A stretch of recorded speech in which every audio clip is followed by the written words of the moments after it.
warahmatullahi wabarakatuh. Perkenalkan, nama saya Putri Amelia dengan NIM 221001107. Di sini saya akan menceritakan tentang sejarahnya permainan bulu tangkis. Sejarah bulu tangkis, cabang olahraga badminton menjadi salah satu di antara beberapa cabang olahraga lainnya yang cukup dikenal oleh banyak orang Indonesia dan juga dunia.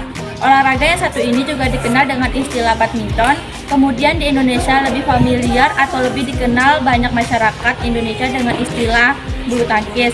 Secara harfiah, jenis olahraga ini memang berisi gerakan menangkis bulu angsa yang dirangkai sedemikian rupa, dan bulu angsa tersebut sering disebut dengan istilah cok.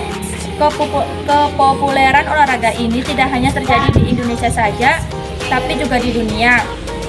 Uniknya lagi, melalui ajang Olimpiade Tokyo 2020, Indonesia berhasil meraih medali emas dari pasangan ganda putri. Nah, untuk selanjutnya tentang sejarah Indonesia, teman saya berikutnya akan menjelaskannya. Bismillahirrahmanirrahim. Assalamualaikum warahmatullahi wabarakatuh.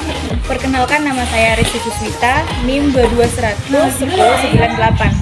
Saya dari kelompok 1. Di sini saya akan menjelaskan tentang sejarah permainan bulu tangkis.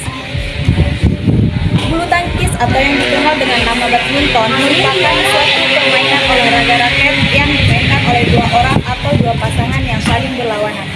Menurut sebuah modul yang berjudul Shuttlecock atau Cock Menari Indah di Udara yang diakses melalui laman sumber belajar, Kementerian Pendidikan dan Kebudayaan, olahraga yang satu ini berkembang di Mesir kuno sekitar 2000 tahun yang lalu. Akan tetapi, ada juga yang mengatakan bahwa bulu tangkis juga sudah mulai disebut-sebut di India dan juga Cina. Permainan bulu tangkis ini diperkirakan berasal dari permainan Tionghoa, Jianzi, yang melibatkan penggunaan kok. Hanya saja, permainan yang satu ini dimainkan tanpa menggunakan raket. Adapun tujuan dari permainan tersebut yaitu menjaga agar kok tidak menyentuh tanah selama mungkin tanpa bantuan tangan.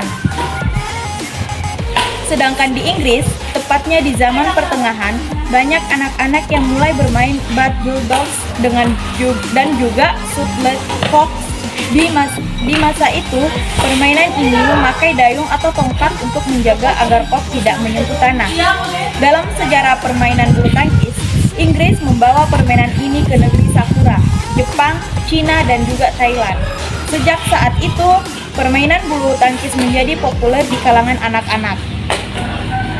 Sementara itu, olahraga kompetitif bulu tangkis diciptakan oleh salah seorang petugas Britania di Pond, India pada abad ke-19. Pada waktu itu, mereka menambahkan net dan juga memainkan permainan ini secara bersaing. Lalu para tentara membawa kembali permainan itu ke Inggris pada tahun 1850-an. Sejarah bulu tangkis di Indonesia. Olahraga bulu tangkis mulai menginjakkan kakinya di Indonesia sekitar tahun 1930. Lalu pada tahun 1933 berdiri sebuah organisasi bulu tangkis Indonesia yang diberi nama Batavia Badminton Bond dan Batavia Badminton League. Keduanya kemudian bergabung menjadi satu organisasi bulu tangkis yang solid. Perkembangan bulu tangkis yang semakin pesat menginisiasi berdirinya Organisasi Persatuan Bulu Tangkis Seluruh Indonesia atau PBSI pada tahun 1951. Organisasi ini berfungsi untuk menaungi olahraga bulu tangkis. Setelah PBSI berdiri, kongres pertama mulai digelar untuk mendiskusikan aturan dan juga tujuan olahraga bulu tangkis di Indonesia. Sekian, wassalamualaikum warahmatullahi wabarakatuh. Bismillahirrahmanirrahim. Assalamualaikum warahmatullahi wabarakatuh. Perkenalkan, nama saya Fitra Ramdhani dengan NIM 221001099. Di sini saya akan menjelaskan tujuan dan manfaat bulu tangkis. Tujuan dari olahraga bulu tangkis yaitu untuk memukul kok dengan menggunakan raket hingga melewati jaring atau net dan mendarat di dalam area lapangan lawan. Jika hal tersebut sudah berhasil dilakukan, maka kita sudah memenangkan rel. Dengan memenangkan rel yang sudah ditentukan, maka kita akan memenangkan pertandingan. Seperti halnya bentuk olahraga olahraga ataupun permainan lainnya. Bulu tangkis juga banyak memberikan manfaat untuk tubuh kita. Di antaranya 1. Kebugaran fisik, 2. Mengembangkan atletik, 3. Kesehatan sosial, 4. Fleksibel dan kekuatan otot, 5. Mengurangi risiko diabetes. Bismillahirrahmanirrahim. Assalamualaikum warahmatullahi wabarakatuh. Perkenalkan, nama saya Fitri Aningsi, NIM 221001103. Saya akan menjelaskan tentang aturan dalam permainan bulu tangkis. Di dalam permainan bulu tangkis ada beberapa peraturan yang harus dipatuhi oleh semua pemain. Di antaranya 1. Jumlah pemain. Jumlah pemain yang ada di dalam permainan bulu tangkis dapat dibedakan menjadi 3, yaitu tunggal, 1 lawan 1 dan bisa dimainkan oleh putra atau putri. Ganda, 1 tim terdiri dari 2 orang dan bisa dimainkan putra atau putri. Ganda campuran, 1 tim terdiri dari 2 orang, 1 putra dan 1 putri. 2. Penentuan awal permainan. Pertandingan bulu tangkis akan diawali dengan undian, yakni dengan menggunakan metode lempar koin yang dilakukan oleh wasit. Pada undian tersebut dilakukan dengan tujuan untuk menentukan pemain mana yang harus melakukan servis pertama kali. 3. Perhitungan skor. Penentuan kemenangan di dalam pertandingan bulu tangkis biasanya menggunakan sistem best of 3 atau pemenang 2 babak. Jadi pemain bulu tangkis ini bisa berlangsung sebanyak 2 hingga 3 babak. Apabila ada pemain yang memenangkan 2 set berturut-turut, maka babak ketiga tidak perlu dilakukan. Pada setiap setnya, pemenang adalah pemain yang berhasil mengumpulkan poin 21 lebih 10. Apabila terjadi kedudukan seimbang di skor 20 dan 20, maka pertandingan akan dilanjutkan hingga salah satu tim unggul dengan selisih 2 poin.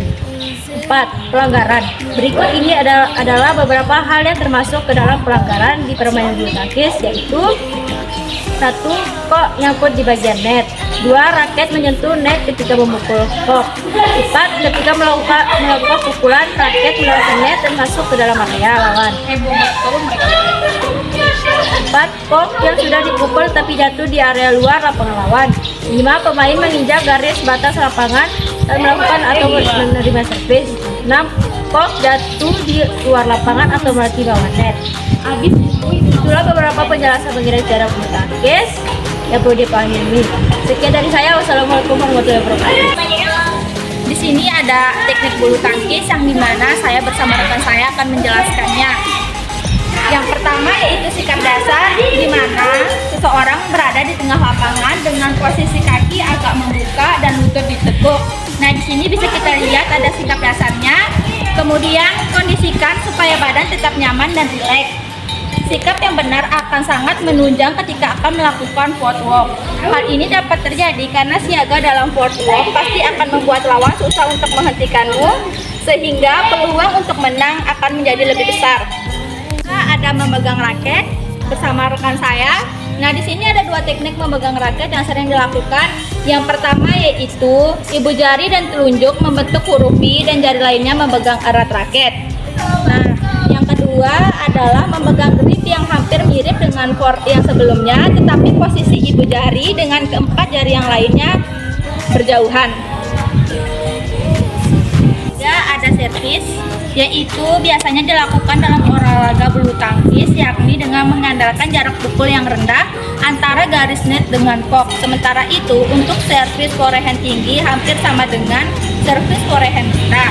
Tenaga diperlukan tenaga yang lebih besar untuk memukul kok supaya bisa melambung tinggi dan jatuh di belakang garis lawan.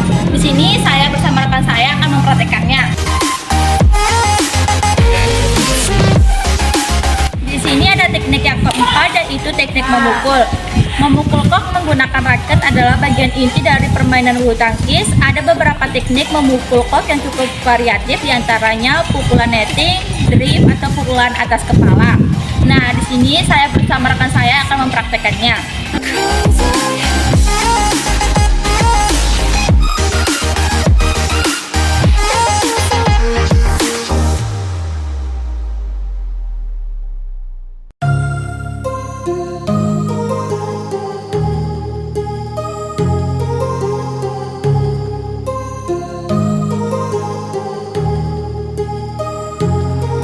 My heart rages around like an ocean in my head because